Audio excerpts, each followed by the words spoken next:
Description: returning to Konoha after traveling with Jiraiya, Naruto discovered a box at his home that had been left behind while he was away.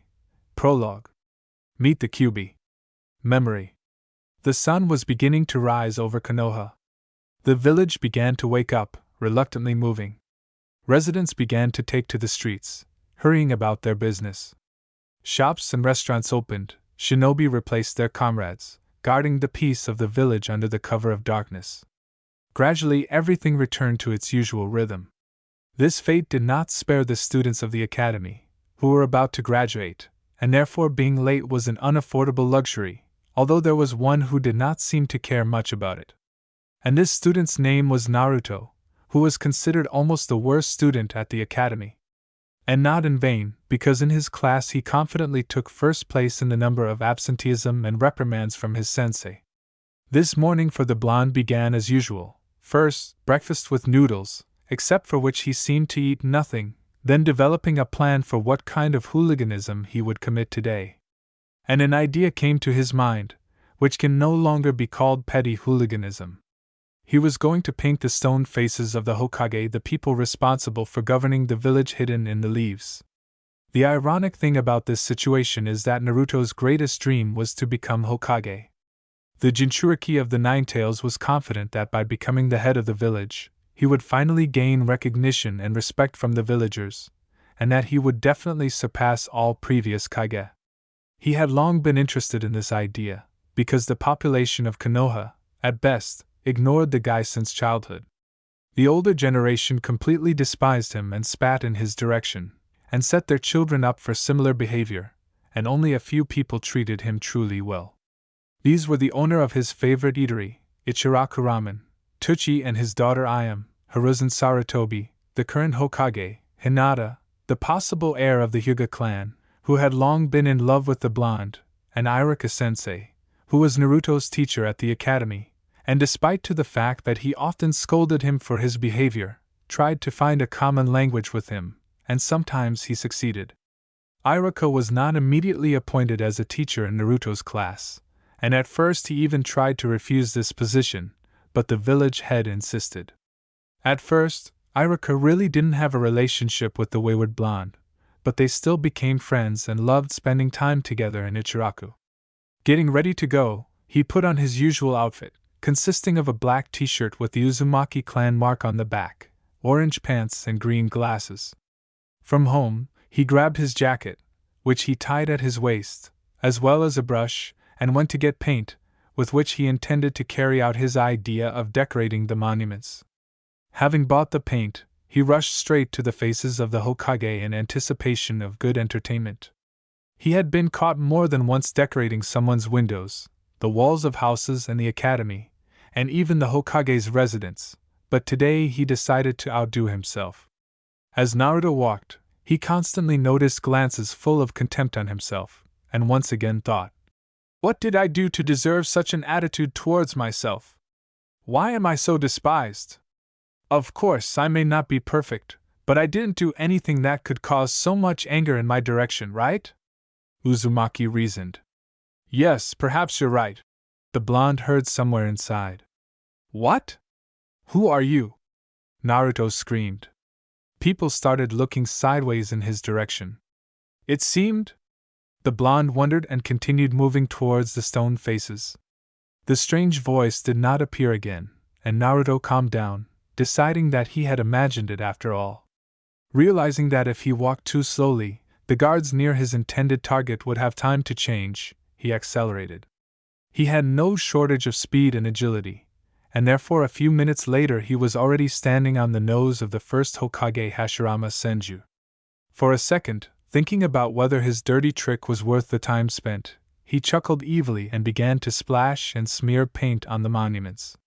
In his opinion, the work was done well, because all four faces were in his art, and there was still a little paint left. The fun, however, did not last long, because the residents of Konoha, and with them the shinobi, quickly saw drawings appearing on the monuments. Only one person in the entire village could think of such entertainment, and therefore several ninjas went in search of the hooligan, but of course, he was no longer at the crime scene. At this time, around the city, Naruto, using all his agility, tried to escape from several teachers from his academy, who were forced to quit their lessons because of him, because such behavior was simply unacceptable, and they could not leave Irika alone to deal with it.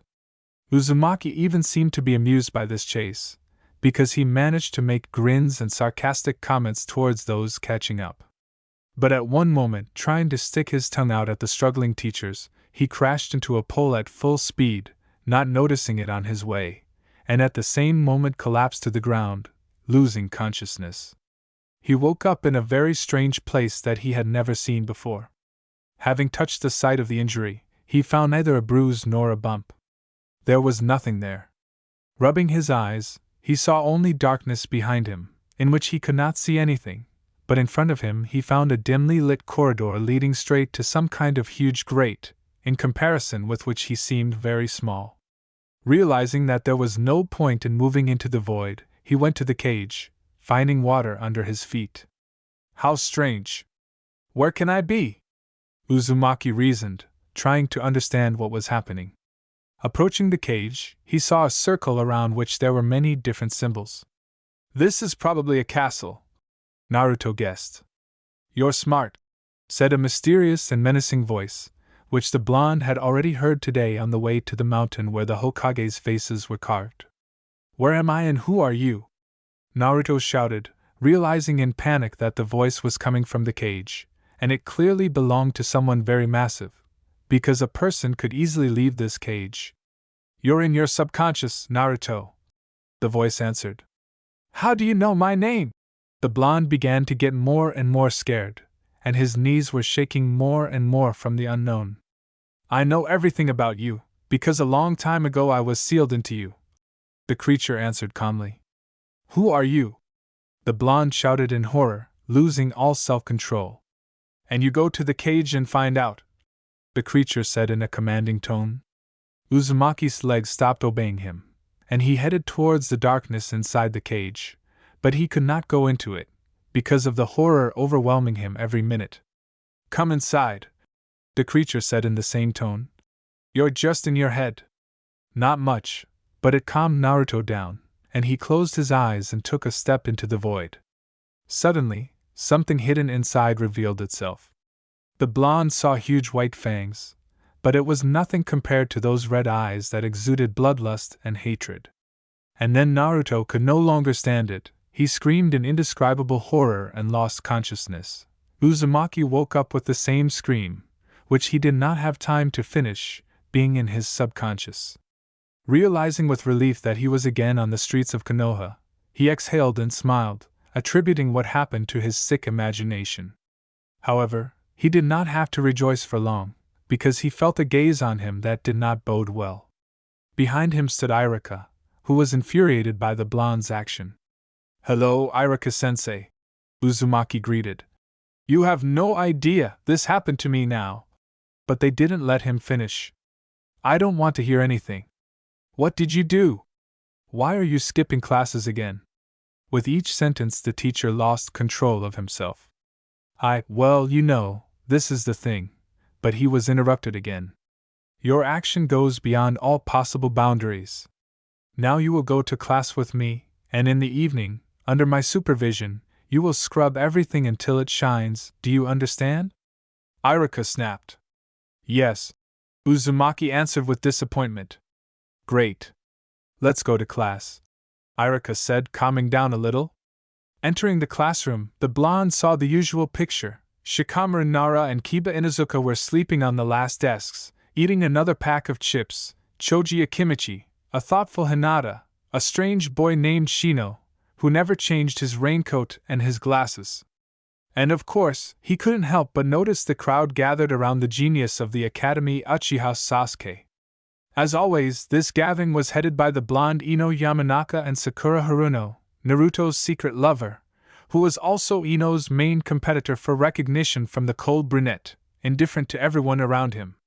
Things were no better for Naruto at the academy than anywhere else. Some people ignored him and passed him by, always insulted him and made him a laughing stock. The most offensive thing for Uzumaki was that among these people was the blonde's love. But she always rubbed herself next to the Uchiha, And Naruto never understood this. He didn't understand what was special about him, and why he couldn't be like that. He also didn't understand Sasuke's disregard for everyone else. But on this day he paid more attention to what happened to him during his blackout. He sat down next to the window at the back of the class and looked at what he had to wash all evening. The lesson began, but Uzumaki simply did not hear what was happening in class, and it so happened that he fell asleep. He found himself back in his subconscious, outside the cage again. It turns out that if I leave the subconscious, then this something will not be able to get me. So, it's enough just to stand outside it, then I'm safe. The blonde concluded and moved towards the cage, this time deciding to find out more about the monster. He, in turn, did not even try to hide, and glared at his jailer, quietly growling, thereby instilling a feeling of fear in Naruto. Who are you? Uzumaki asked more confidently than last time. Why should I answer you, young man? The creature asked with contempt. If we are really in my mind, then we are neighbors. Besides, you seem to be sitting here alone. You're probably incredibly bored. Naruto said.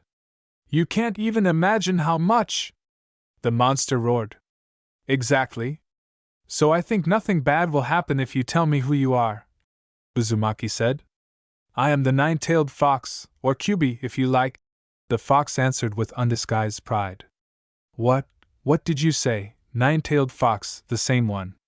The blonde was horrified and bewildered. But where are you from here, and why were you silent all the time?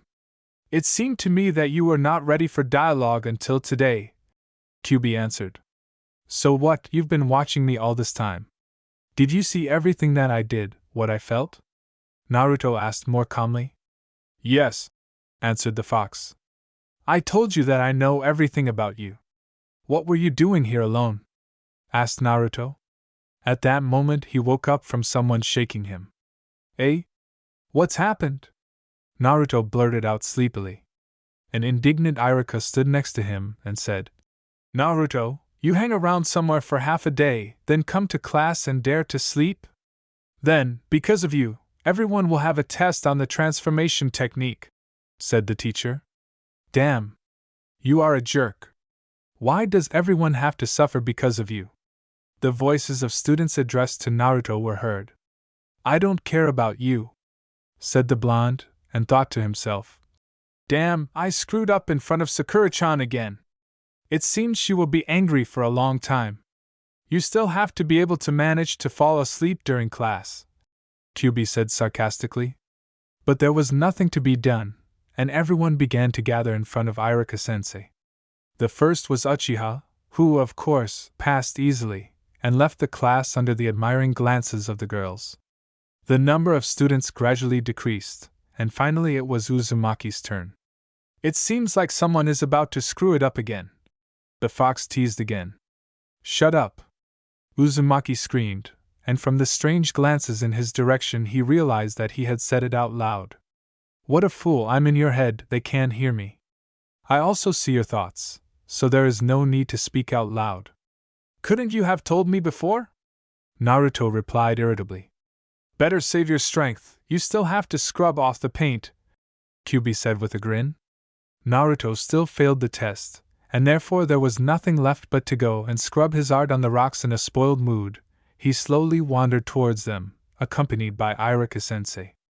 Uzumaki was sure that Kyubi would mock him, but to the blonde's great surprise, this did not happen. Several hours passed and the blonde was only half finished when Iruka suddenly spoke up. Are not you tired yet? I'm tired, Uzumaki answered. But I still have to sit here for a long time, there are 2 phases left, and then I will be free. I think you've had enough for today. The blonde looked at the sensei with no understanding. You've been sitting here for so long, maybe we'll go to Tuchi's ramen shop? Sensei suggested. You know, I'm all for it. The blonde answered loudly, but rather out of politeness, because in fact his thoughts were occupied with the fox. Tell me, Naruto, do you really like to always be a hooligan and skip classes? Iruka asked bitterly. No, but sitting in the academy is just torture for me, the blonde said. They constantly mock me, don't want to communicate with me and always make me guilty of everything, even if this is not the case. But other teachers don't believe me and punish me. Well, is that fair? Of course it's not fair. But did you try to change something? Well, there was a case, but again it didn't work out for me, Uzumaki answered bitterly. I understand how difficult it is for you, but you also understand that the final exam is not a joke, and your chances are quite small. How do you plan to become Hokage if you can't even master simple techniques? Iruka asked. I don't know, but I still have time. I'll get ready and try to go to classes starting tomorrow, the blonde said. Do you promise? I promise. Word from the future Hokage, Naruto answered. Then I'll wait at the academy tomorrow, bye. Sensei said goodbye and went home, paying for his and Naruto's dinner. Naruto also went home, firmly deciding that tomorrow he would take up his studies. Large words for the main truant of the class, said the Ninetales, who had reappeared. You'll see, tomorrow I'll come to the academy on time, just like I promised Iruka-sensei, Uzumaki answered almost without being offended. Then you should find the alarm clock from which you took the batteries out a few months ago and hid it somewhere, Kyubi advised without any grin. You're right, thank you, Naruto thanked, remembering where he could hide this very alarm clock. However, it turned out to be not so easy, because at home he had a real mess, which the blonde always took for granted, and did not even try to sort it out. Where is he? My apartment is not that big, the blonde wondered, rummaging through another box. Here he is, the blonde said joyfully. Now all that's left is to find the batteries. I think I had spare ones. And here they are.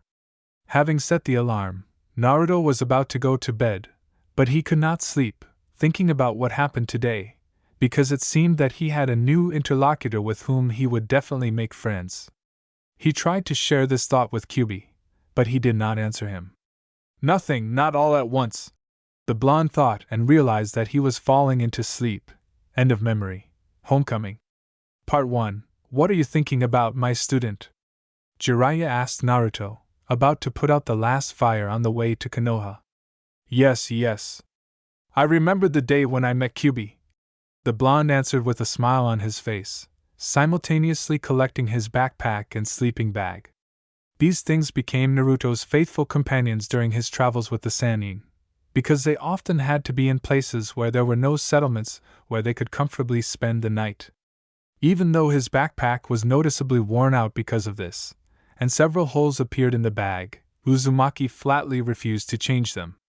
Judging by the results of our journey, from that moment you became friends with him, although it was difficult and sometimes led to very unpleasant situations.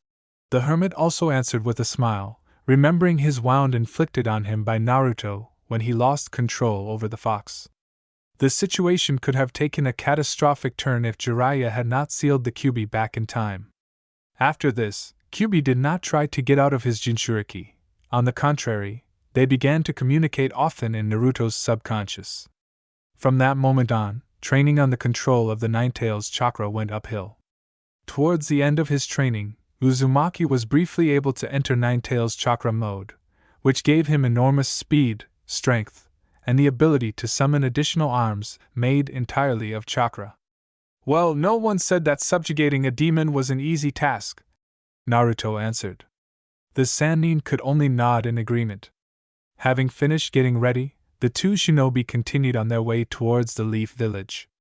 This morning turned out to be quite chilly, but this did not stop the ninja, because after almost 3 years they were closer to Konoha than ever.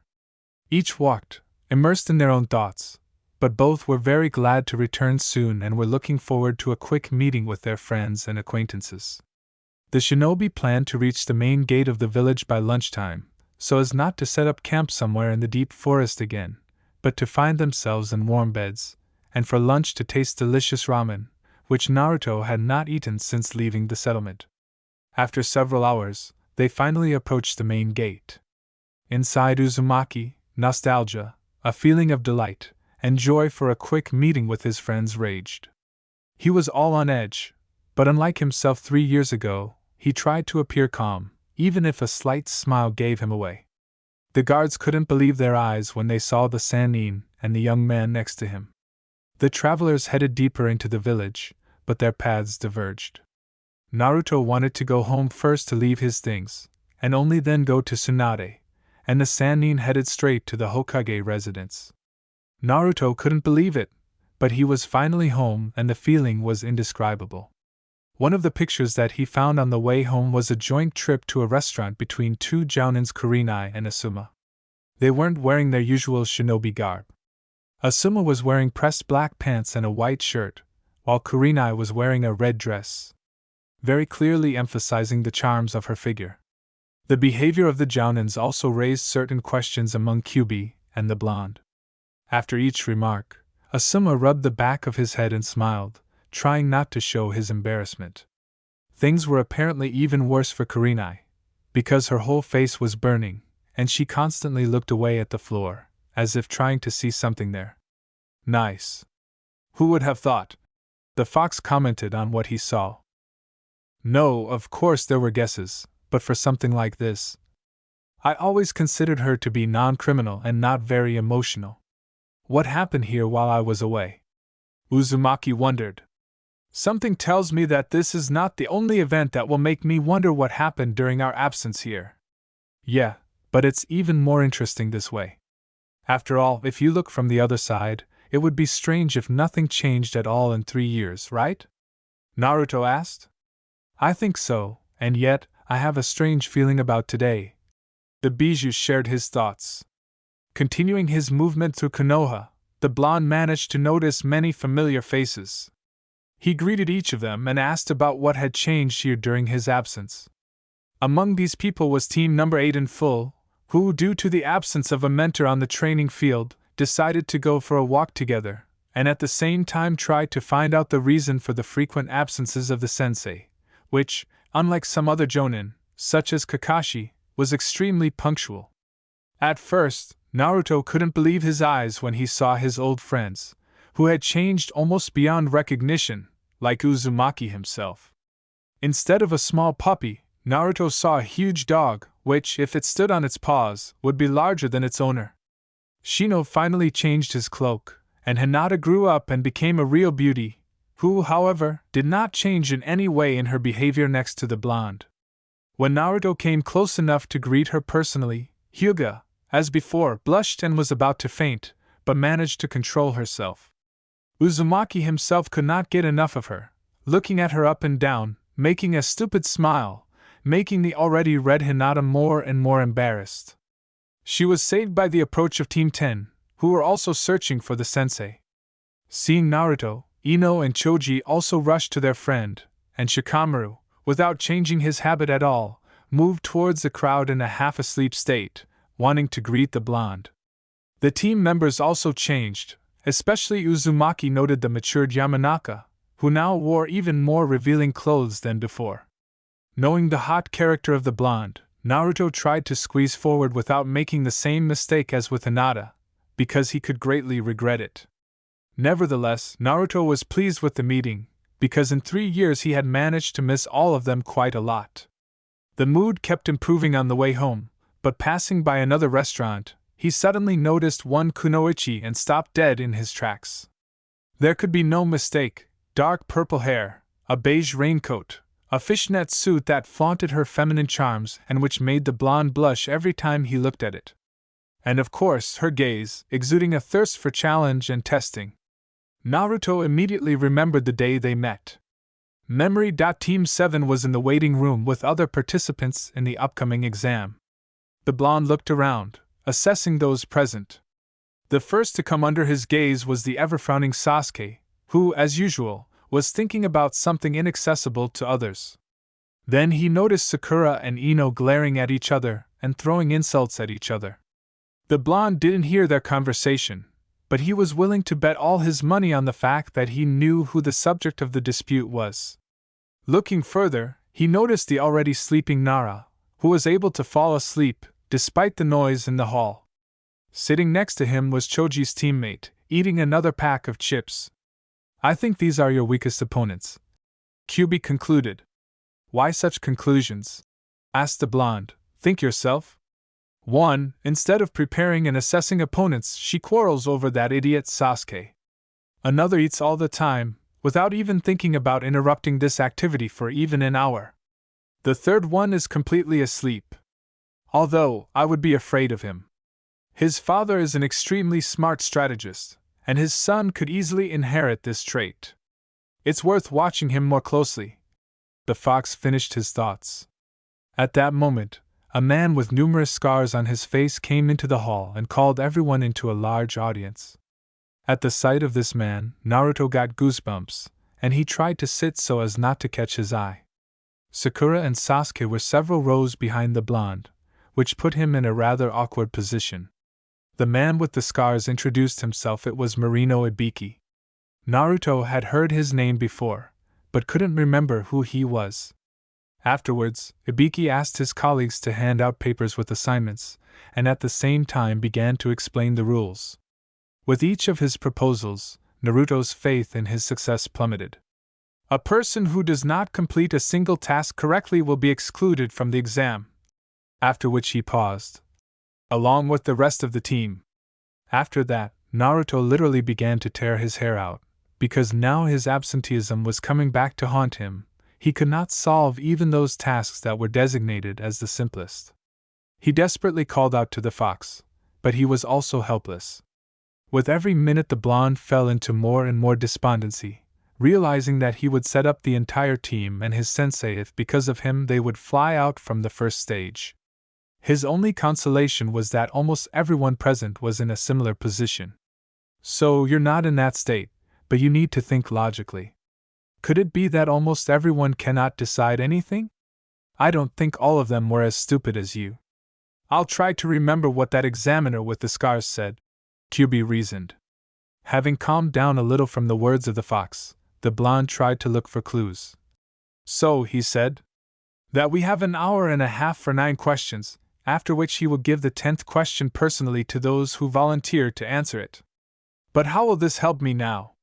Then he said that those who are caught committing gross violations several times will be removed from the exam then. The fox did not let him finish.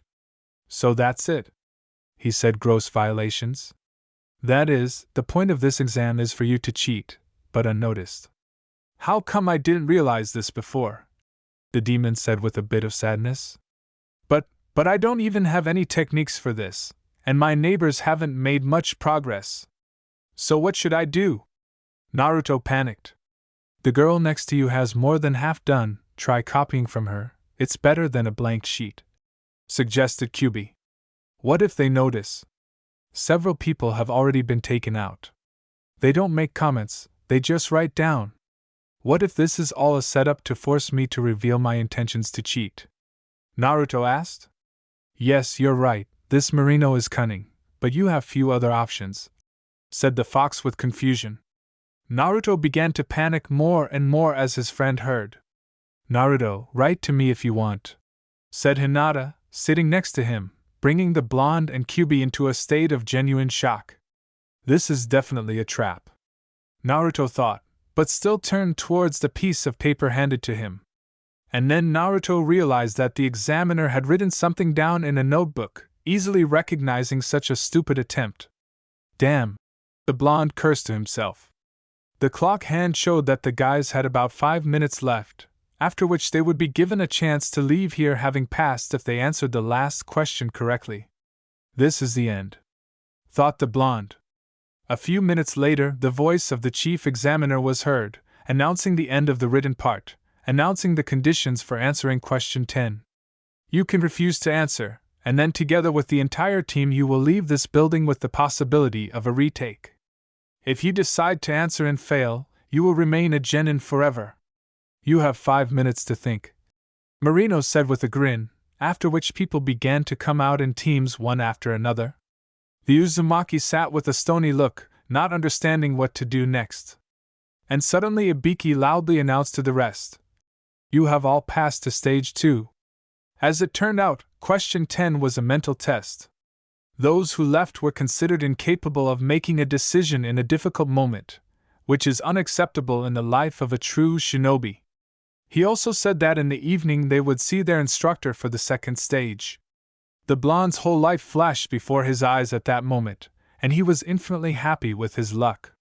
In the early evening, they were ordered to report to one of the training fields. Everyone was still recovering from the Merino tests, but it was imperative to appear there, since the second stage promised to be much more difficult than the first. Several groups streamed along the streets of Konoha, rushing to receive instructions on the new stage. The first to reach the field was the Sand team, led by Gaara. Along with him were his brother and sister, Temari and Kankuro. Their team was one of the few that reached it all together, without waiting for someone lagging behind. The examiners praised them for their punctuality and continued to wait for the others. Afterwards, several teams from Sound and Rain arrived, also without losing anyone along the way.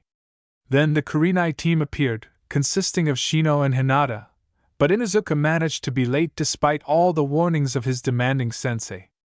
Teams 7 and 10 were among the last to appear with incomplete squads. Naruto forgot that there was a team meeting going on tonight, so he quietly enjoyed his favorite ramen. Suddenly Shikamaru appeared next to him, who was in his repertoire and slept through everything. "Why aren't you at the meeting?" asked Nara. The Uzumaki choked. "What? What other meeting?" The blonde was taken by surprise. "We were warned that we need to come for instructions on the second stage this evening," Shikamaru calmly answered. "So, how much time do I have? Why aren't you there?" Uzumaki fussed. "Well, actually, we're already half an hour late. And I overslept," Nara said guiltily. "Then let's run quickly, Ibiki will kill us."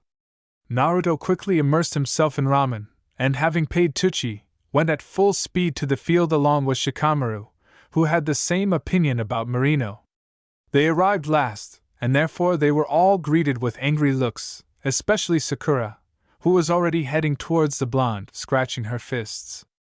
"I screwed up again," was all Uzumaki could think. "Did you just realize this now?" Kyubi asked in his usual mocking manner. Naruto was saved from being beaten by the second stage examiner who suddenly appeared. The blonde did not immediately notice her, because he was busy making excuses for his partner, who began to seethe more and more with every word he said, but under the pressure of the Uchiha's disapproving gaze, she quickly moved away from him. "Do you think that if you beat him, he will be of some use in the exam?" the brunette asked angrily. No, Sasuke-kun, he really won't be of any use then, but he..." Sasuke interrupted her. "I know, but now I'm not in the mood for it. Move away from him." The Uchiha asked coldly. "As you say, Sasuke-kun." Sakura stammered, sticking her tongue out at Ino and shaking her fist at Naruto. "Am I disturbing you?" the examiner asked impudently. Looking at her, Uzumaki was stunned. Her suit fit her so tightly that it seemed as if it would tear, exposing her charms to everyone. It also emphasized her slender figure, which can only be achieved with a lot of training. Naruto stared at her, and this did not escape the purple-haired girl. "What are you staring at?" the examiner asked in the same volume. "I wasn't staring anywhere," the blonde answered her loudly. "I'll believe it for the first time. And now I repeat for those who listened.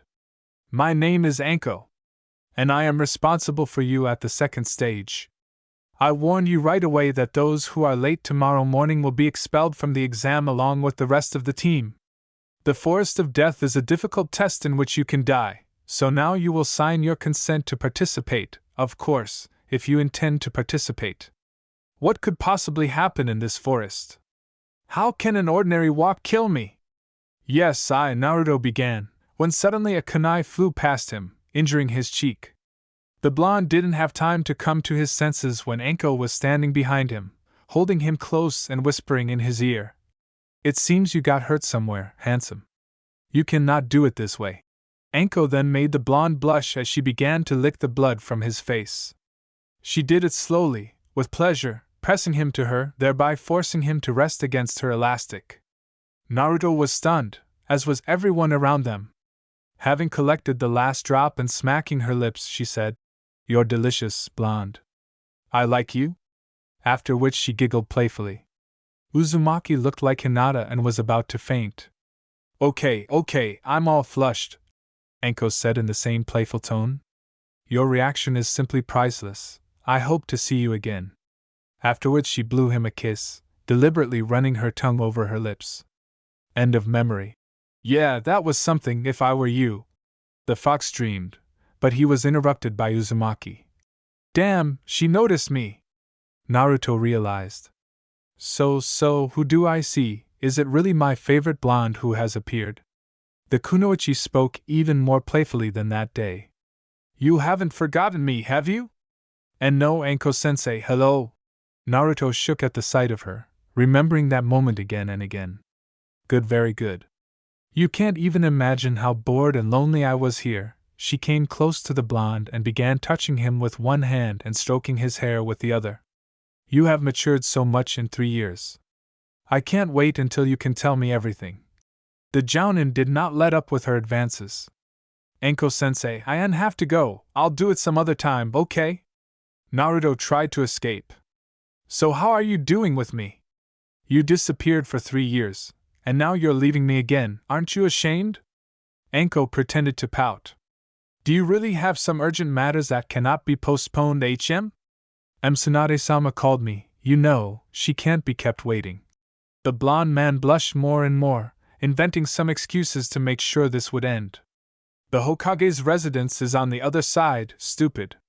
Are you trying to get away from me? I wanted to put my things home, I really have to go. The blonde said in a hoarse voice. Well, go then, we'll see you later. Anko greedily licked her lips, making a sly look at the last thing. Homecoming. Part 2. The kunoichi's gaze did not escape the state in which the blonde man left her. His nervousness was visible in his eyes, and as she touched him, she noticed how his body tensed. Anko was surprised at how Uzumaki had changed during this time, because he had really grown and matured a lot. The Jonin looked at the hastily retreating Naruto and decided to also go home to just lie down and think about what had happened. Fortunately, she had such an opportunity over the past few weeks, since Senju did not give her assignments, which Anko herself was happy about, because reconnaissance and searches for Orochimaru's shelters were extremely difficult and exhausting tasks. In addition, the Akatsuki had recently become more active. The kunoichi slowly wandered towards her apartment in a very high spirits, but in this mood she walked for about half an hour until she reached the restaurant, near which Naruto had recently passed. Asuma and Kurenai were still sitting there, chatting carefree about some of their own topics, unknown and incomprehensible to others. Asuma did not skimp on the most expensive dishes and drinks that the restaurant offered. Anko was not the first to see this picture, and each time it angered the kunoichi more and more, causing her to hiss quietly.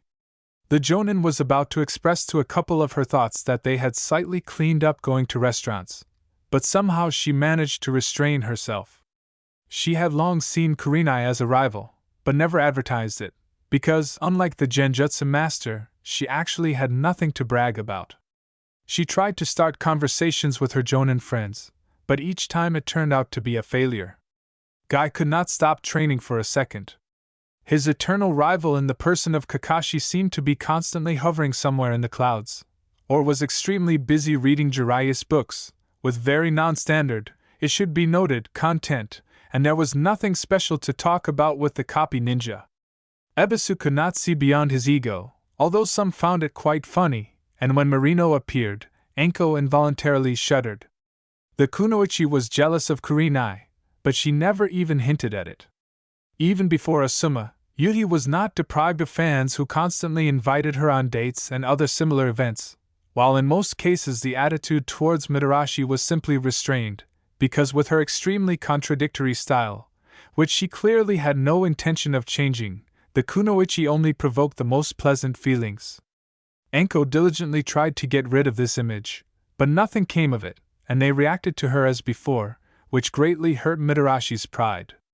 In the end, she simply returned home, where she tried to forget herself, but could not because of the increasing noise behind the wall, emanating from the walls of her neighbor and part-time rival. Anko could not get used to the constant nighttime shaking of various furniture, which began almost immediately after the end of the day for Jonin sensei, who trained their students for many hours a day, and then began again in the middle of the night. The noise was unbearable, and Mitarashi woke up every time, and did not fall asleep for several hours when the screams finally stopped. This had already become a routine, but Anko never dared to tell her lovers about this discomfort, and the reason for this was extreme embarrassment. Judging by the number of glasses drunk on the table of this couple, the night promised to be fun again, though not for Anko. A heated Naruto rushed to his apartment, dreaming of locking himself in there and not showing his face for several days, because he was haunted by the feeling that one of his friends, or, God forbid, Sakura, was lucky enough to see this awkward scene. "Hey, where are you going, Uzumaki? I didn't give you permission to leave like that. Are you even listening to me?" "Naruto!" Fox was indignant. "Tell me, have you ever wanted to jump off a cliff?" Naruto asked. "No, but you're not in the first, so I don't understand such a reaction." Kyubi continued. "Very funny, damn," the blonde muttered. "But I think you're overreacting, nothing bad happened." "What, you can't be touched anymore, especially by a pretty girl?" said the Nine-Tails. "Are you kidding me?" Naruto shouted in his head. "How touchy we are." After that the fox fell silent. After some time, Uzumaki reached his home, where he unexpectedly met Konohamaru and his team. "Welcome back!" the guys shouted in unison. "Konohamaru, Udon, Moegi! Glad to see you again!" The blonde answered them just as loudly, almost forgetting about the recent incident with Anko and Kyubi's grumbling. "While you were away, I cleaned up your apartment," said Sarutobi Jr., which at the same time pleasantly surprised Uzumaki. "Do you have any idea how long it took me to do this? This is terrible! How can you live in such conditions?" "Well, I somehow lived." Naruto tried to justify himself, but realizing that he needed to thank his student, he decided not to start a skirmish with him about this. "In any case, thank you, Konohamaru. Okay, come and at least appreciate the fruit of my incredible efforts," Sarutobi suggested. Naruto followed his advice and entered the room. Uzumaki was stunned by how everything sparkled, because his apartment was so clean at the time, although no, this was the first time. The blonde's main student could not contain his proud smile and led Naruto deeper into the apartment, showing him his work. Naruto could only nod and admire. He threw his backpack next to the bed, catching himself thinking that with its shabby appearance it was somewhat inconsistent with the image of his abode, but did not focus too much attention on this. "Hey little brother Naruto, are you going somewhere?" asked Konohamaru. "Yes, I was going to see Grandma Tsunade. How about we walk to it together?" the blonde asked the student. "I am for. We'll be waiting for you outside, don't linger," Sarutobi answered cheerfully. Naruto continued to look around his apartment when suddenly his gaze fell on some strange box that he definitely did not have. Strange. Although, maybe Konohamaru brought this to put my things away, Naruto thought, but decided to figure it out after his visit to Tsunade. During their walk, the guys told Naruto about what had changed in the village. From their story, the blonde learned that all his friends were already Taionin, and Niji actually became a Jonin, thereby equaling his teacher in rank. "Someone is behind everyone again." The fox grinned. Naruto was about to respond to the joke, but didn't when he saw Sakura walking ahead. She noticed it too, and for some time tried to understand whether it was an illusion. "Hey Sakura-chan, hi. Long time no see. How are things? What's new?" Naruto was the first to start the dialogue. "Naruto, is that you?" Sakura continued to be surprised. "You've grown so much. I didn't even recognize you right away. You're taller than me now. What did they feed you there?" "They didn't feed me anything like that, I grew up myself," said Uzumaki, ceasing to wave his hands to Sakura. Moving closer to each other, Sakura continued to look at the blonde, and he smiled with his signature smile. The blonde was glad to see his beloved, who had also become prettier during this time. They changed their long hairstyle to a short one, something similar to a bob. They both also changed their clothes. Naruto was now wearing an orange and black jacket, since his old one had become unusable as a result of the incident when the fox was trying to get out especially actively. Sakura changed her long dress to short black shorts and a red t-shirt with a long collar and a zipper in the front. The teammates continued their greetings as they made their way to the Hokage's residence. "Hey boss, I forgot to show you my improved technique," exclaimed Konohamaru. "Look!" After which he used his jutsu. A beauty appeared before my eyes, just like from the cover of some magazine. "Not bad, but I've long outgrown this level, now such jutsu don't interest me," Uzumaki answered calmly. "It seems that he has matured during this time," Sakura thought with a smile. "Now get ready to see my new super jutsu," Naruto began, folding his fingers, when suddenly, a fist from Sakura came to him from behind, which he threw into the fence. "For what, Sakura-chan?" Naruto said painfully. "I felt this blow right through you. It seems that during this time she became even more psychotic," was all the fox could say. "You idiot, will you ever grow up?" With furious screams, the pink-haired girl approached Uzumaki. "I thought you became more serious in 3 years, but no, grr," Sakura continued. "Come on, the hermit appreciated it, by the way." Sensing Sakura's approach, Naruto began. "How did you manage to fall in love with her, huh?" the fox asked, having recovered a little. "Who would doubt it, 2 boots are a match," Sakura continued, despite Konohamaru's team's attempts to calm her down. "Hey Sakura, why did you hit the boss?" asked Konohamaru, who was dragging away Naruto's angry partner. After hitting the blonde a few times, Sakura calmed down. "So, go to Hokage-sama, he was waiting for you. And be quicker," Sakura Uzumaki announced, scratching her fists. "That's where I was going," the blonde answered and continued moving towards the Hokage's residence. Reaching the red building overlooking the village, Naruto tried to remember where Tsunade's office was located. Having walked 2 floors, he noted that the building had not changed much, except that the security guards had been removed from the floors, and now they only stood at the entrance. Quite self-confident, Kyubi noted. "Yes, I think so too," Naruto agreed. "Where is he?" The blonde tried to remember. "It seems like it's here, but this room with a lock means it's not it," the blonde reasoned, and suddenly he saw Shizen, thoughtfully carrying another huge stack of papers. "Oh, Shizen, good to see you," Naruto said affably. "Naruto? It's you?" Shizen opened her mouth in surprise, dropping all her papers. "Naruto! You have grown so much in 3 years. You have no idea how glad I am for you. You must report to Lady Tsunade immediately." Shizen hurried. "And I'm just looking for her. I forgot where her office is. It was supposed to be here, but it's closed." "Yes, she moved her office exactly 1 floor down. Let's go quickly. But first I need to collect the papers." "I can help," the blonde offered. "That would be nice." Kato smiled in response.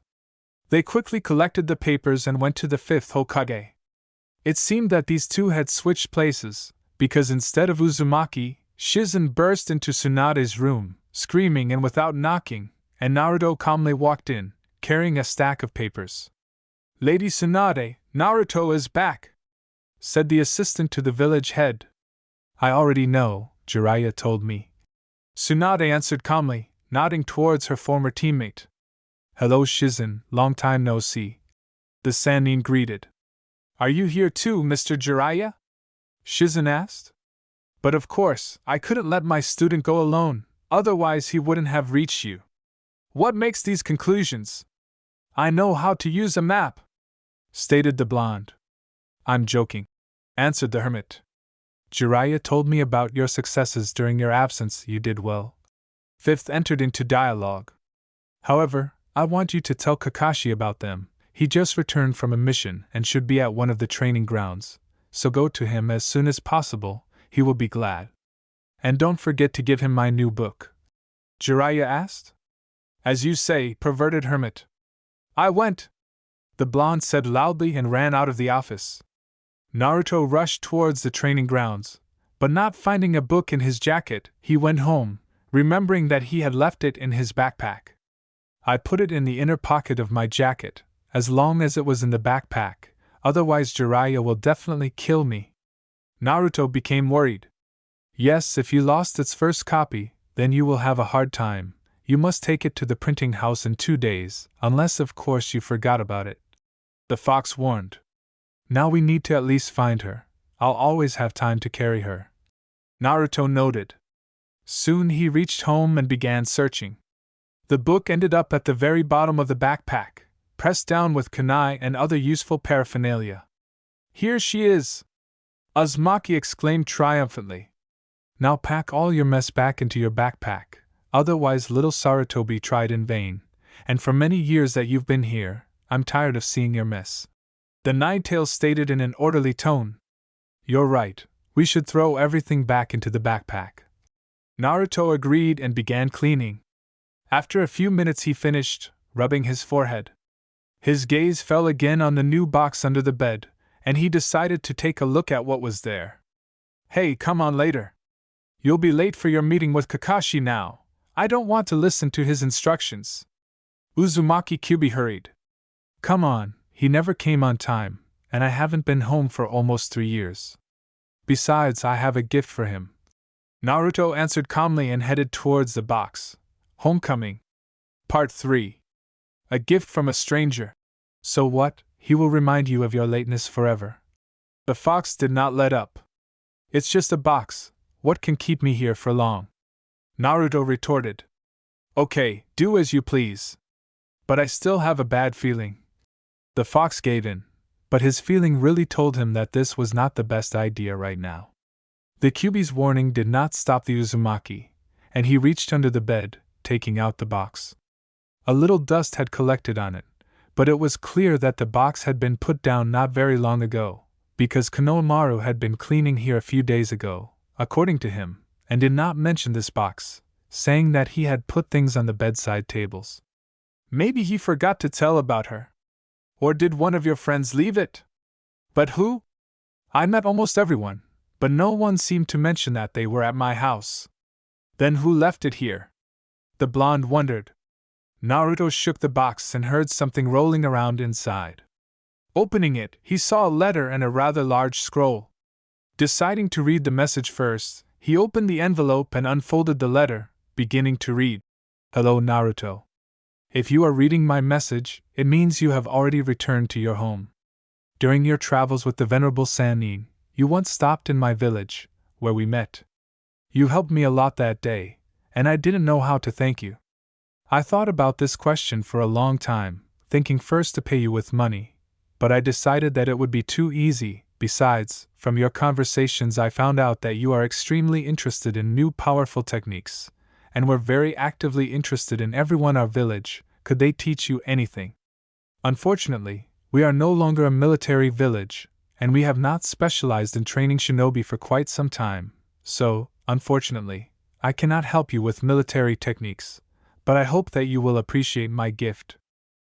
If you use it correctly, it will become a weapon more powerful than even high-ranking ninjutsu.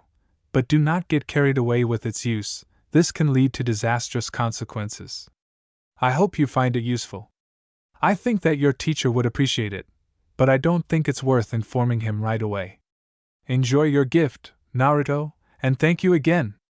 Tell your mentor Jiraiya that I am a big fan of his books and look forward to the continuation of his masterpieces. And who wrote this, do you understand? The fox asked interestedly. I don't even know, we stopped in a lot of places, and I tried to help everywhere so that we were fed and sheltered. Although you yourself know. And who did I please so much that he decided to share the secret of his village? The blonde tried to remember, but decided to figure it out later, and reached for the scroll. It seems that what is in the scroll is a gift. Well, let's see. Uzumaki decided and began to unfold. What if this is a trap scroll planted by someone from Akatsuki? Kyubi was worried. And who do you think could write this letter in this case? That guy who looks like a shark? Uzumaki dispelled fears. But as soon as he unrolled the scroll to the end, some kind of purple gas came out. Damn it! Naruto shouted, trying to wrap it back up. Idiot! I told you that this could be a trap. Couldn't you check it carefully and not unfold it to its full length? Kyubi shouted furiously.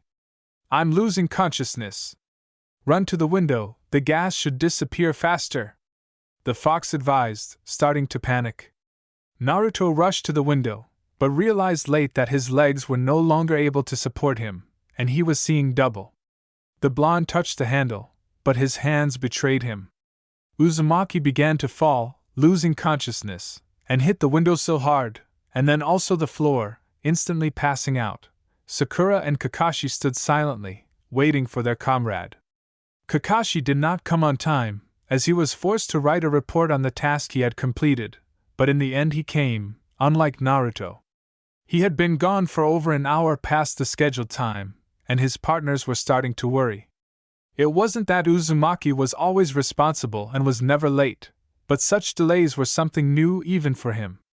Haruno wondered if his absence was related to her blow, but quickly discarded this idea, realizing that it was not the strongest blows she had dealt against Naruto. In the end, she decided that Naruto, due to his sloppiness, simply forgot about Tsunade's instructions, and began to figure out how she would hit him when he arrived. Kakashi also thought about a possible punishment for the blonde, but decided to get an answer from him first. Perhaps this was just his little revenge for my tardiness. The Jounin thought, but he didn't really think Naruto was such a vindictive person that he would plan their first meeting that way. Deciding to pass the time with his favorite book, he took it out of his pouch and headed towards the tree, sitting down in its shade. Children are nothing but trouble, Kakashi thought before plunging back into the world of the book he was probably rereading for the 100th time. Thus, quite a lot of time passed, and Sakura was the first to break down. That's it, I'm going after him. And when I find him, then But Kakashi did not let it finish, deciding to go after the troubled teenager on his own. No, I'll go and see where he hangs out myself. I don't like this delay. It is unlikely that he simply forgot about our meeting. After these words, Kakashi left Haruno alone. The Jounin decided to first check out the ramen shop, where Uzumaki most likely sat, given his love for noodles. Although in the back of his mind Hatake thought that it would be too easy if he found him eating a bowl of ramen, he still did not change course. Having covered the distance between the training ground and the restaurant in just a few minutes, he did not find the blonde there, but met a man who could know about the location of the Jinchuriki. Hello, Irika. Hatake greeted. Hello, Kakashi, long time no see. Sit down, let's try some ramen together, the academy teacher suggested. Maybe next time. I came here to find Naruto. Haven't you seen him? The Jounin asked. Are you saying that Naruto is back? Why am I always the last to know? Then why are we standing here? Let's go look for him. Irika fussed. I haven't seen him yet either, but the Hokage assigned him, Sakura and me a joint training session, which was supposed to happen a few hours ago, but someone is late. And this time it's not even me, Hatake said almost victoriously. How strange, Naruto was almost never late for your training. Apparently there must be a serious reason for this. Yumino said, paying off Iam, who, having heard about her client number 1, wanted to get into the dialogue, but decided not to do so, deciding that Naruto could not help but visit her. When she thought about Uzumaki, her soul felt warm, because he had been absent for almost 3 years, and she missed his stories about his next exploits, and complaints about Lady Tsunade, who, as it seemed to him, gave him missions unworthy of the level of the future Hokage. Ayama liked his presence and his hyperactivity, which drove away her boredom at work. Ayama decided to treat him to the biggest portion of ramen when he arrived. Her face broke into a smile at these thoughts, and she wished the two shinobi good luck in their search for Naruto, asking them to say hello for her. The ninja said goodbye to the girl and left. Naruto began to slowly regain consciousness, trying to remember what brought him to such a state. Thanking the heavens that he was still alive, he tried to get up, but quickly realized that this was a very bad idea. A hellish pain pierced him throughout his body, forcing him to stop any movement. It was unbearable for him to even breathe from the pain, which only intensified from the onset of convulsions. Almost all his muscles had failed him, he could not even move his fingers, and instead of words, only a painful wheeze came out of his mouth. His broken nose was also throbbing and had leaked a lot of blood on impact, and his windbreaker was covered in it, as was the area of the floor where his head had been soaked. What's happening? Why can't I move? Damn it, it had to be like that. Hey Kyubi, where are you? Answer me. Uzumaki shouted in his subconscious, almost on the verge of hysteria. I don't know, but it's unlikely to be a poisonous substance. Your condition does not look like you were pumped full of paralyzing substances. But I have a feeling that your muscles seem to be growing for the last time. I believe that your pain is connected with this, and for now I am not your help with this, stated the fox. What should I do now, huh? I can hardly even breathe. It's like I'm being torn to pieces. I can't stand it this long. The blonde panicked. I said that now I'm not your help, but in any case, I no longer feel this gas that you were smart enough to release. And yet I don't think that this scroll was slipped to you to finish you off, because I don't observe any poisons inside you, but I still can't give you an exact description, since neither you nor I have encountered anything like that. You'll have to deal with these as soon as possible. How can I figure something out if I can't even move, and everything is swimming before my eyes? I don't know, but I definitely don't want to die such a shameful death. So try to get up despite the pain. Sooner or later the gas will wear off, or someone will find you, since I have a feeling you've been lying there for at least several hours. Well, at least we're alive, and that's good news, right? Uzumaki tried to defuse the situation. Unlike you, I can be reborn, Kyubi noted. But if you are sealed in me, then so am I? Stupid question, Kyubi finished. Naruto came out of his subconscious, trying to gather his strength to try and look around. Surprised to discover that he could keep his eyes open without pain, and that his breathing was gradually returning to normal from erratic, he was able to figure out that the faster he wanted to get up, the calmer and slower he needed to move. Having identified the bathroom as his goal, he carefully moved his entire body, trying to turn his head towards the door. He was driven to the bath by the hope that he should have some medicines and bandages left, in order to somehow get himself in order. Otherwise, if he was found along with some strange scroll, they might well attract the ANBU, who the apartment will probably be sealed for investigation, and he himself will be sent for interrogation. This thought gave him motivation, since he knew that these guys were not to be trifled with, and being deprived of shelter was the last thing he wanted. The blonde began to turn around more and more confidently. Once he could see the door leading to his cherished goal, he carefully began to wiggle his back along the floor, at the same time trying to help with his arms and legs, thus hoping to speed up his progress. After 10 minutes of such torture, he passed the scroll and the bed and almost crawled to the bath. He noted that his body began to return to him, and he was already actively helping himself with his fingers, despite the significant pain.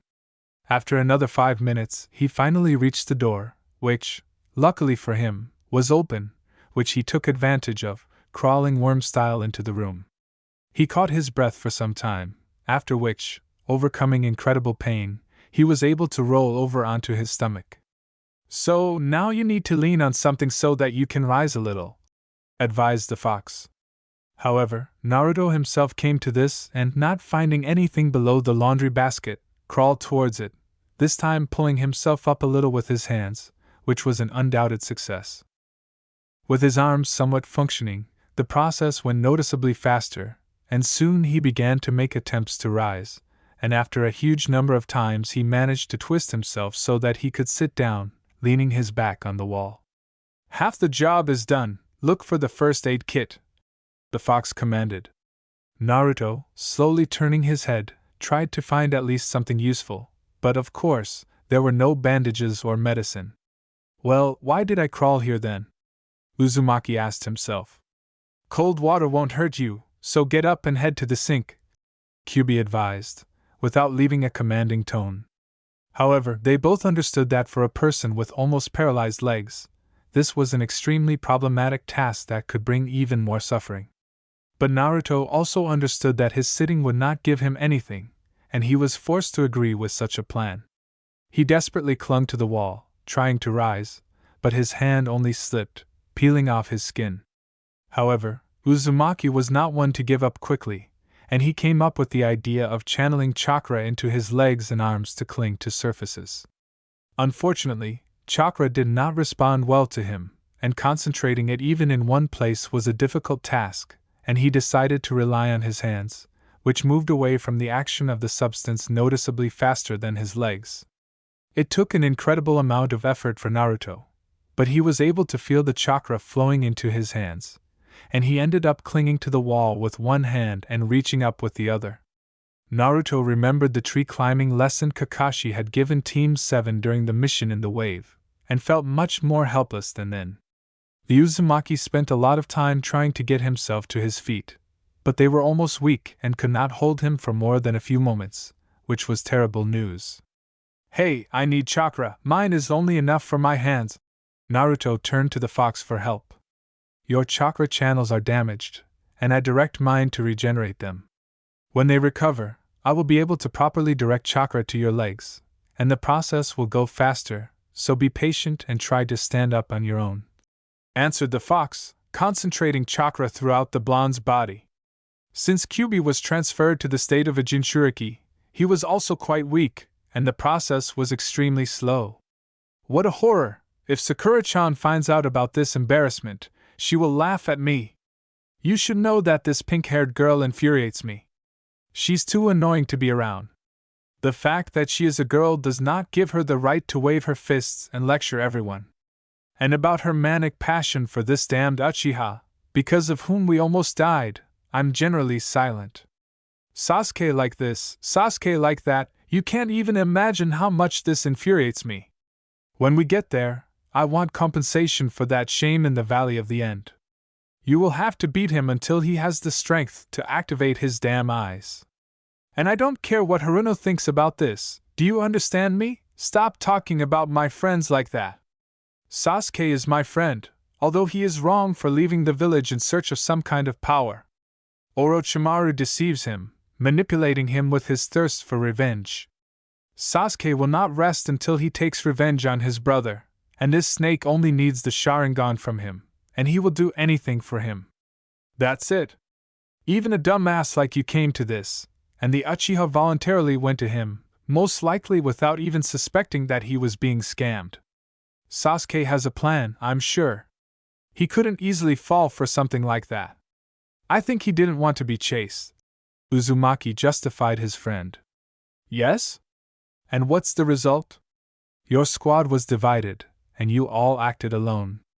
Hyuga and the fat man found themselves in a coma. Nara, not having large reserves of chakra, fought against a clearly superior opponent, and if it weren't for reinforcements from Sand arriving in time, only corpses would have been left of your unfortunate team. Why are you so dismissive of them? If they had, then I wouldn't even be able to get close to Sasuke, and even you would hardly have helped me." "What? How dare you rate my power so low? I could incinerate them with one blow," Kyuubi stated with offense. "Maybe, but then you would have killed Sasuke, and everything would have been down the drain. Not a big loss.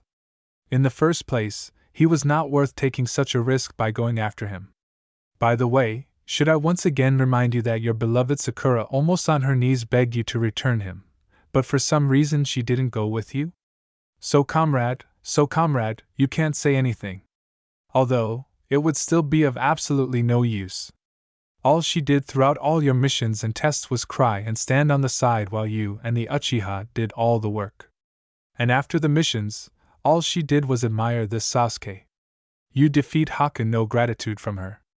In the Chunin exams, you get out of a huge snake and rush at Orochimaru, and then he puts a 5-point seal on you, which does not allow you to use chakra normally, and as a result you lose consciousness. She only cares about Sasuke.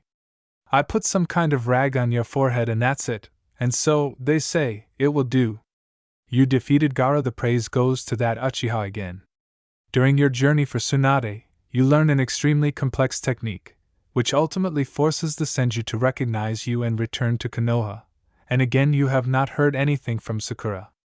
After Sasuke escapes, you are taken barely alive to the hospital, where you still dared to humiliate yourself in front of her, and she was only upset that she could not bring that idiot back. And now, when you return from a journey whose purpose was to improve your powers so that you could keep your promise and return the Uchiha, she greets you with a blow to the head. And you call her friend and comrade? She studied with Grandma Tsunade, and now she is a medic, but as for the blows, she probably just has that kind of character. Naruto defended his friend, although he could not dispute anything that Kyuubi had said earlier. You people are strange creatures. You hate tailed ones like me, but you yourself are 100 times worse. In this village they had to carry you in their arms and brush the dust off you, because you carried the tailed one within you. And what's the result? Endless bullying, beatings, contempt, unwillingness to even explain why this happens. That's what you got. And don't even try to tell me it's not true. Uzumaki did not answer, because he simply had nothing to say. Instead, he decided to go back to the problem at hand, which was trying to get up. Surprisingly, his legs quickly began to return to normal, and Naruto was able to stand up. He was still holding himself against the wall, but this was already a huge breakthrough. After standing in this position for some time, he was able to restore some clarity to his vision, and his legs were almost back to normal. Naruto pushed himself off the wall and headed towards the sink, which he was now leaning on instead of the wall. He turned on the cold water, scrubbing the congealed blood from his face and clothes. Surprisingly, the ice water had a good effect on the blonde, and he realized that he had almost regained his senses. In any case, he felt that he could walk without grabbing everything. Naruto looked under his bed and decided to hide the scroll where he got it from, and also go to the pharmacy, and then to the training ground to join his team. Holding his nose, he carefully crept towards the scroll, abruptly rolling it up and throwing it into the box he had thrown under the bed.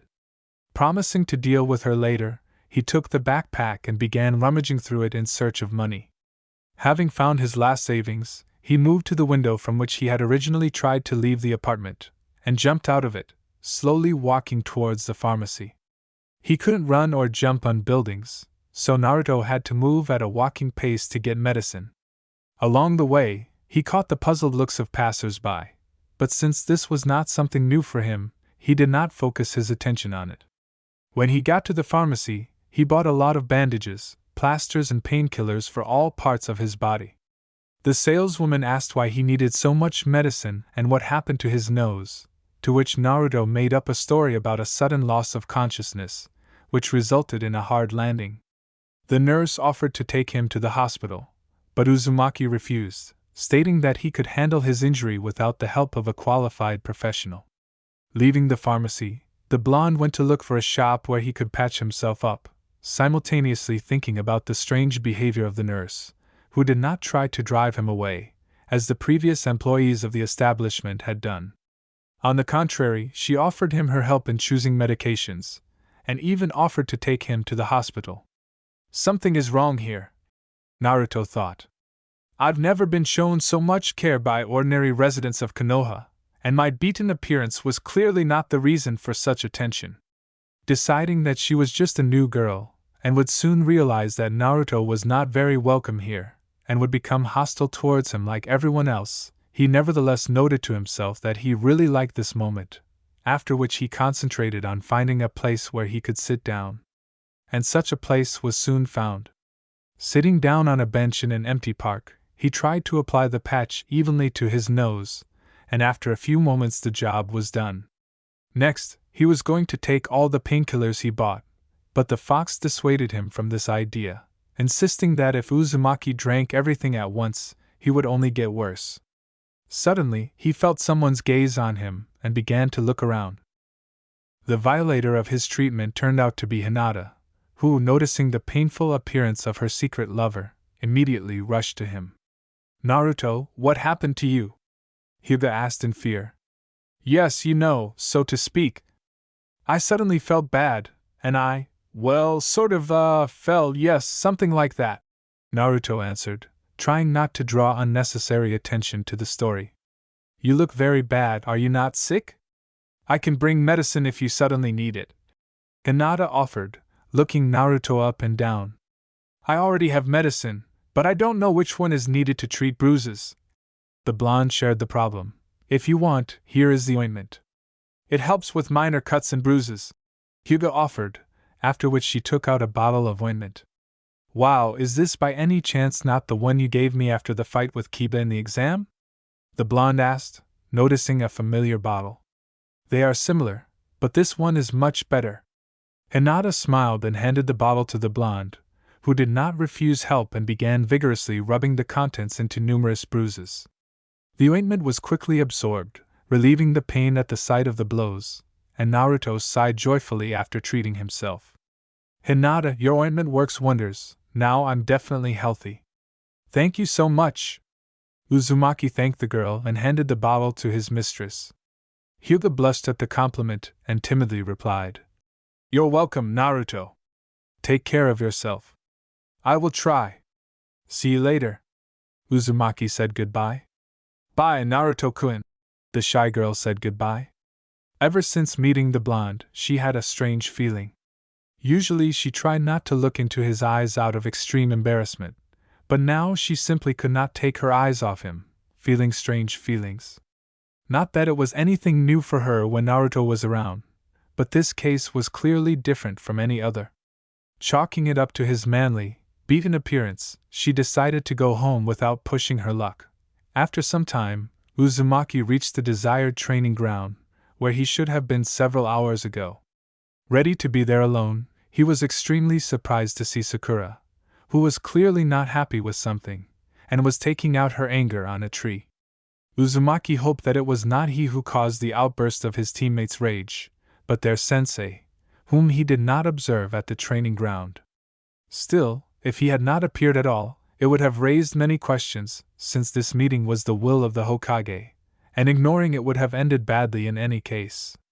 Realizing this, as well as the prospect of getting hit over the head for the second time that day by his emotionally unstable girlfriend, he nevertheless headed in her direction, throwing the bag with medicine somewhere in the bushes. Realizing that any wrong phrase could make him regret 100 times his decision to accept the fate that was prepared for him, Naruto began to come up with texts of apologies and justifications as he went. The blonde moved as quietly as possible, and was sure that Sakura would not hear his steps due to the noise of the cracking wood. He had a micro-infarction when Haruno turned her head in his direction. The expression on her face did not bode well, and the blonde stood rooted to the spot. Naruto, Sakura said in an almost deathly voice, making the Uzumaki cower in fear. So you came here after all. Brave of you, very brave indeed. But I have to upset you, you're late. Very little. It's okay, I'll quickly teach you some manners. Naruto was not famous for quickly making logical decisions in critical situations, and therefore decided to play the fool. Hee hee, hello Sakura. I know I'm a little late, but look at it this way. Kakashi-sensei still came, and you were already able to practice well. This is great, isn't it? Uzumaki tried to defuse the atmosphere. Of course, the plan completely failed, and Sakura became even more furious. Although such an outcome was predictable, it was still worth a try. Jerk! Not only did you force me and Sensei to hang around here, but you also dared to mock me? You won't get away with this so easily, because I will beat you so hard that you still won't be able to continue the training you disrupted. Kakashi went looking for you, and as a result, he himself is now hanging out God knows where. Listen, the blonde began in a more serious tone. I know that I screwed up on the first day after my long absence, but it was already screwed up recently, so I suggest leaving the proceedings for later. Is that so? Give me at least one good reason why you were late, and you're also asking me not to give you a legal punishment, the kunoichi demanded. Well, on the way here I suddenly became ill, so I lost consciousness and fell hard. You probably saw the result, Naruto said, pointing to his broken nose. I know this is not a good reason for you, but what happened, happened. Sorry for keeping you waiting so long. I'm really uncomfortable. Uzumaki was right when he said that this was not a good reason for Haruno, and besides, she might have a lot of questions about why he suddenly became ill. However, she decided to pull herself together after noticing a decent-sized injury on her friend's nose. Okay, your apology is accepted, but if I find out that you were pranking me, I will give you a beating, understand? Asked Sakura. Yeah. Naruto answered almost contemptuously, remembering Kyuubi's words. Deep down, the blonde really didn't like this attitude on the part of his partner, but he always tolerated such antics, sincerely believing that she was actually not the bitch she seemed to be. However, as we know, any patience comes to an end. Sakura was extremely surprised by such a tone on the part of her partner, and was thinking of apologizing for going too far. But her own pride did not allow her to do this, so she left Naruto alone and went to the tree where she stood earlier. That's how it should be with her, the fox said contentedly. Kakashi and Irika, meanwhile, continued their search, but made little progress. Maybe he has already reached the training ground, Irika suggested, having lost hope of quickly finding out the location. Most likely you are right. We've looked at every possible place where he might appear, and he's not there. I don't want to believe it, but something may have happened to him during this time. Knowing him, he could easily get into some trouble. I'll create a clone to go to the test site and check there. Why didn't you do this before? Asked Yumino. We were supposed to have a training session where I would test the strength of my team, or rather what was left of it, so I decided not to spend all my energy searching for Naruto, Kakashi answered. Reasonable, Irika agreed, after which Kakashi created a clone, which went towards the training grounds. Both Uzumaki mentors continued to look around Konoha in search of their student, approaching his apartment, when suddenly they met Hinata, who, according to the assumption of the two shinobi, could see Naruto. Moreover, she was the only one from their class that they had not yet asked, so they approached Hyuga. Hello, Hinata, Irika greeted. Have you by any chance seen Naruto today? Hello, Kakashi-san, Irika-sensei. Yes, I saw Naruto-kun today. Really, can you say where and when? Hataki turned to the princess of the powerful clan. Of course, we met him twice, Hinata began.